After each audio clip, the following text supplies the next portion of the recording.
Prezados irmãos, nós vamos relembrar alguns fragmentos do diálogo que Jesus tinha com seus discípulos em particular. E geralmente era na casa de Simão Pedro. Jesus reunia seus discípulos e orientava sobre as normas comportamentais que eles deveriam utilizar para a divulgação da boa notícia do Evangelho. Nós vamos encontrar esses homens humildes e simples que se reuniram nas cercanias do lago de Genezaré: Pedro, André e Felipe, Tiago e João, descendentes de Zebedeu, Levi, Tadeu e Tiago, filhos de Alfeu, cuja esposa era Cleófas, uma parente de Maria. E eles conviveram desde a infância com Jesus. Tinham uma afinidade muito grande com Jesus. E por isso, em muitos momentos, foram chamados irmãos de Jesus. Temos também outro discípulo, um dos 12, né? Um dos 12 que compunham o colégio apostólico. Temos Tomé, que descendia de um antigo pescador de Dalmanuta.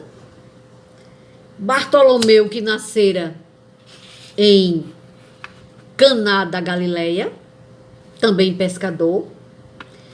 E temos o Simão, o Zelote, que nasceu em Canaã e que partiu também para a profissão de pescador. Judas nascera em Iscariotes e ele veio para Cafarnaum como comerciante de peixes e quinquilharias. Então era na casa de Simão Pedro que eles se reuniam. E Jesus não lhes falava por parábolas, falava abertamente, esclarecia as normas de ações comportamentais da divulgação do Evangelho, do reino dos céus, do caminho libertador para toda a humanidade. E nós vamos encontrar uma colocação muito interessante, é lá em Mateus, no capítulo 10. Mas um amigo espiritual aprofunda um pouco os versículos lá de Mateus, no capítulo 10. Capítulo 10. Quando Jesus dizia: amados, não tomareis o caminho largo por onde anda toda a gente, levada pelos interesses fáceis e inferiores. Buscareis a estrada escabrosa e estreita dos sacrifícios pelo bem de todos. Também não penetrareis nos centros de discussões estéreis, à moda dos samaritanos, nos das contendas que nada aproveitam as edificações do verdadeiro reino nos corações com sincero esforço. Ide antes em busca das ovelhas perdidas da casa do nosso Pai, que se encontram em aflição e voluntariamente desterradas de seu divino amor. É importante frisar que ele diz que essas ovelhas perdidas da casa do Pai, que estão em aflição, que voluntariamente desterradas do seu divino amor, quer dizer, elas se afastaram por livre-arbítrio. Reuni convosco todos os que se encontram de coração angustiado e dizei-lhes, de minha parte, que é chegado o reino de Deus. Trabalhai em curar os enfermos, limpar os leprosos, ressuscitar os que estão mortos nas sombras do crime ou das desilusões ingratas do mundo. Esclarecei todos os espíritos que se encontram em trevas, dando de graça o que de graça vos é concedido. Em qualquer cidade ou aldeia onde entrardes, buscai saber quem deseja aí os bens do céu, com sinceridade e devotamento a Deus. E reparti as bênçãos do Evangelho com os que sejam dignos, até que vos retireis. Então Jesus o tempo todo convoca para que eles partam na divulgação da boa notícia, mas através de normas comportamentais de paz, nunca de forçar, de querer impor nada a ninguém. E ainda Jesus esclarece que o Evangelho, que é a boa notícia, a boa nova, o código de libertação, o caminho que nos levará ao verdadeiro paraíso, a felicidade, a luz íntima se acenderá a partir da prática da lei. E Jesus diz que o Evangelho traz consigo o fermento da renovação. E é ainda por isso que deixarei o júbilo e a energia como as melhores armas aos meus discípulos. Exterminando o mal e cultivando o bem, a terra será para nós um glorioso campo de batalha. Não repousaremos até o dia da vitória final. Não nos deteremos na falsa contemplação de Deus à margem do caminho. Estaremos juntos na tempestade, porque aí a sua voz se manifesta com mais retumbância. Nas dores, nas tempestades naturais do processo evolutivo. É aí, como na canção de Pegadas na Areia, que eu te carrego nos braços. É aí, nas lutas acerbas, que nós encontraremos conscientemente a presença de Deus através do Cristo, a nos dizer: tem bom ânimo, levanta-te, anda, jamais te deixarei, estarei contigo. Estaremos juntos na tempestade, porque aí a sua voz se manifesta com mais retumbância. Alegrar-nos-emos nos instantes transitórios da dor e da derrota, porque aí o seu coração amoroso nos dirá: vem, filho meu, vem, filho meu. Estou nos teus sofrimentos com a luz dos meus ensinos. Combateremos os deuses dos triunfos fáceis, porque sabemos que a obra do mundo pertence a Deus, compreendendo que a sua sabedoria nos convoca para completá-la,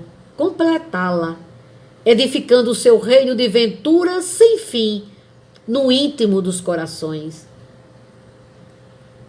No íntimo dos corações. Então, todo o reino acontecerá, o reino da luz, o paraíso, o Éden, a Jerusalém de cima, tudo isso a simbologia do que acontecerá progressivamente, gradativamente, no âmago de cada espírito. Não é externo. Tudo é de dentro para fora. É uma percepção, é um amanhecer de um novo dia no mundo íntimo, através do processo de maturidade espiritual, como o desabrochar de uma semente no seio da terra. Então ele falava isso para os seus apóstolos. E Zebedeu, profundamente emocionado, em êxtase, parecia ouvir a voz de Abraão. E ele fazia a conjectura. Até ali, seu velho coração conhecera a lei rígida e temera a Jeová com a sua voz de trovão sobre as sarças de fogo. Os fenômenos espirituais extraordinários que estão registrados no Velho Testamento, principalmente nos escritos atribuídos a Moisés. Jesus, naquele momento, pensava Zebedeu, Jesus lhe revelara o pai carinhoso e amigo dos seus filhos, que acolhe os velhos, os humildes e os derrotados da sorte, com uma expressão de bondade sempre nova. O velho pescador de Cafarnaum soltou as lágrimas e ajoelhou-se aos pés de Jesus. Numa emoção nunca sentida, ele compreendeu que Jesus restaurava a lei e trazia o conceito de Deus, o conceito real. Mas foi preciso que Moisés, pelo contexto da época, do povo, do grau de evolução, da turba que ele conduzia, era preciso fazer como ele fez. E Zebedeu, aos pés de Jesus, em lágrimas, de joelhos, Jesus diz a Zebedeu: levanta-te, Zebedeu. Os filhos de Deus vivem de pé para o bom combate. Chora, Zebedeu, porque as tuas lágrimas de hoje são formosas e benditas. Tu temias a Deus, agora o amas. Estavas perdidos nos raciocínios humanos sobre a lei. Agora, Zebedeu, tens no coração a fonte da fé viva.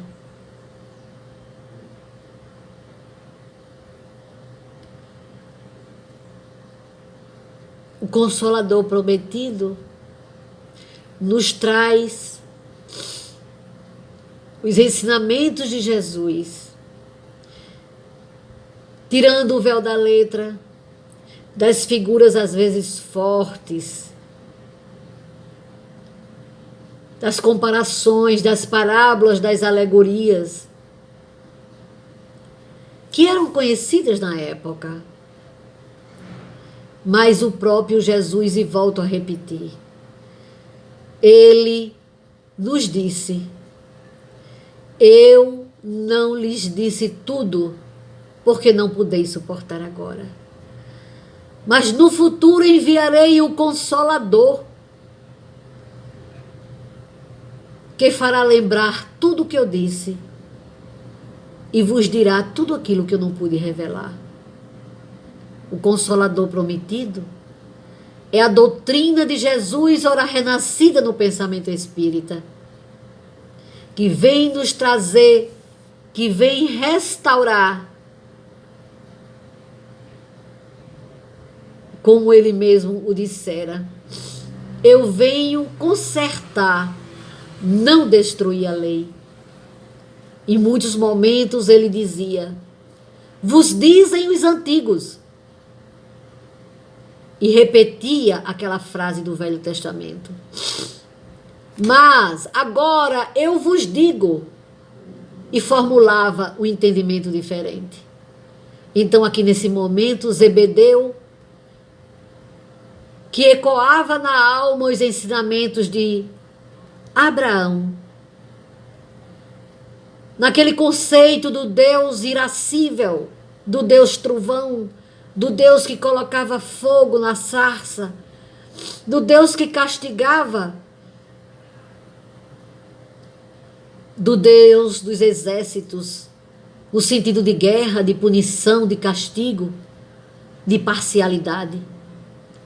Ele via em Jesus o restaurador, não o para derrogar as leis, mas para explicá-las e corrigi-las de uma melhor forma. E somente o amor e o Cristo de Deus, plenamente em comunhão com o Pai, poderia fazê-lo. Então, que numa próxima oportunidade estejamos também a relatar outros momentos quando Jesus restaura a lei. Cumpre a lei, mas lhe dá uma nova feição, um novo discernimento, uma nova esperança. Não como muitos entendiam da condenação eterna, mas trazendo a própria interpretação na comunhão com o Pai, que quer a morte do pecado e não do pecador. E isso não acontece apenas numa existência física tão pequena do berço ao túmulo, mas sim, é uma jornada evolutiva do espírito imortal, que transita ora no corpo físico, ora no plano espiritual, mas sempre na vida, em estágios de evolução, como numa classe escolar. Até a próxima.